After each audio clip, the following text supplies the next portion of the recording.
낸시 펠로시 미 하원 의장의 타이완 방문으로 미중 갈등이 격화하고 있는 가운데 박진 외교부 장관이 취임 후 처음으로 내일 중국을 방문합니다. 동북아 영내 긴장 완화 이외에도 북한 도발 억제와 반도체 공급망 재편 등 난제가 산적한데 얼마나 외교력을 발휘할 수 있을지 주목됩니다. 이교준 기자의 보도입니다.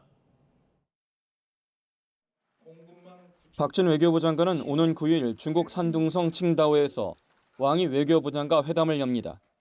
한 달 전 회동과 달리 펠로시 미 하원 의장의 타이완 방문으로 미중 갈등이 격화된 상황입니다. 박 장관은 지난 5일 EAS 회의에 이어 타이완 해협의 긴장 고조에 대한 우려를 표명할 것으로 보이지만 양측 모두 이 문제를 둘러싼 갈등을 원치 않아 기본 원칙만 재확인할 가능성이 큽니다.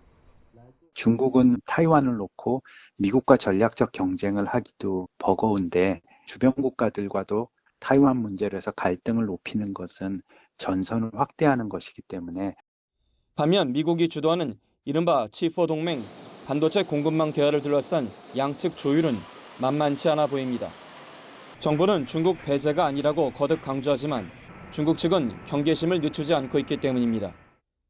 중국은 치포 동맹이 인위적으로 국제무역 규칙을 파괴하는 조치라고 거듭 비판하고 있습니다.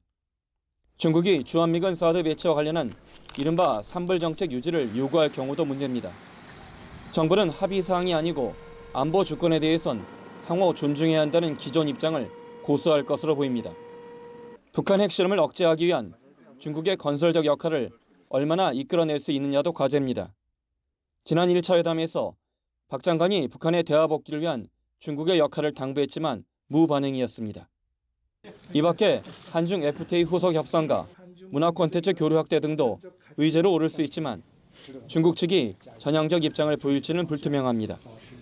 윤석열 정부가 상호 존중에 기반한 한중 관계의 새 방향을 모색하는 상황에서 이번 회담은 향후 관계를 좌우할 중요한 시험대가 될 전망입니다. YTN 이교준입니다.